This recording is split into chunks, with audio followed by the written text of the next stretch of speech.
Publication chrétienne vous présente De gloire en gloire de Dane C. Ortlund, lu par Alain-Jean Théodore. Préface de la série. Nos convictions et nos valeurs profondes façonnent nos vies et nos ministères. À travers les livres de la série Union, produits en partenariat avec la Union School of Theology, nous aspirons à faire grandir et à soutenir des hommes et des femmes qui trouveront leur plaisir en Dieu, se développeront en Christ, serviront l'Église et seront des sources de bénédiction pour le monde.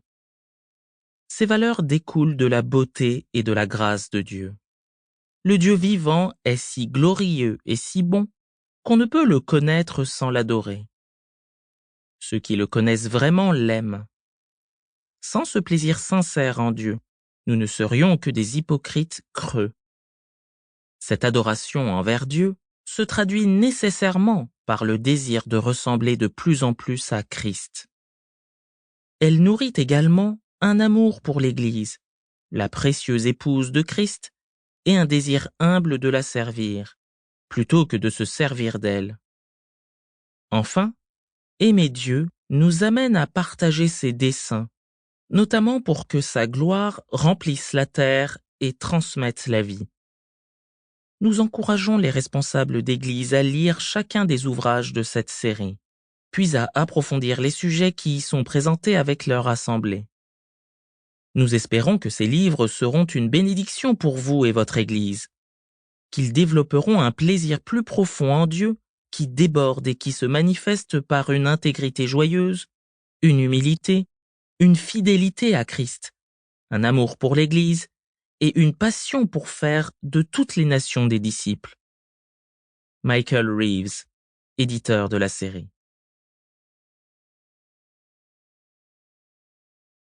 Introduction. Comment les chrétiens grandissent-ils spirituellement?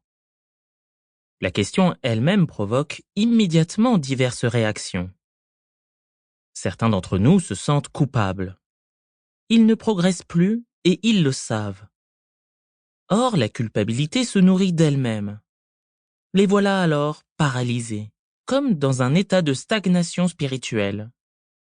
Pour d'autres, une aspiration jaillit du plus profond d'eux-mêmes. Ils brûlent de grandir davantage en Christ. D'autres, encore, se targuent de leur croissance spirituelle, persuadés qu'ils s'en tirent plutôt bien. En réalité, ils arrivent à cette auto-évaluation parce que, l'air de rien, ils se comparent aux autres, tout en se voilant la face sur leur véritable motivation dans la vie chrétienne. Chez quelques-uns, la question engendre un cynisme de bas étage. Ils ont accompli des efforts, ou du moins, c'est ce qu'ils pensent. Ils ont essayé telle et telle stratégie, lu des livres, assisté à certaines conférences sur le sujet. En fin de compte, ils ont toujours l'impression de tourner en rond, d'être incapables de progresser dans la grâce. Aucun d'entre nous ne remet en question la nécessité de grandir spirituellement. Nous lisons dans la Bible, « Croissez dans la grâce et dans la connaissance de notre Seigneur et Sauveur Jésus-Christ » 2 Pierre 3, verset 18. Nous croîtrons à tous égards. Éphésiens 4, verset 15. Nous constatons ce besoin de croissance non seulement dans la Bible, mais aussi dans nos propres cœurs. Un examen de conscience honnête nous fait mal autant qu'il nous surprend. Nous découvrons qu'une grande partie de notre vie découle d'une source unique, le moi. Même la façon dont nous faisons du bien au monde qui nous entoure tourne autour de nous. Nous donnons, nous rendons service. Nous nous sacrifions non pas pour les motifs généreux que nous faisons croire aux autres, à Dieu et à nous-mêmes, mais pour des raisons égoïstes. Et encore, ce n'est que ce que les autres voient. Qu'en est-il de la laideur de nos vies quand personne ne regarde? Comment tuons-nous les péchés commis dans l'obscurité? La question n'est donc pas de savoir si nous devons grandir, mais comment. Parmi toutes ces réactions, quiconque est Sample complete. Ready to continue?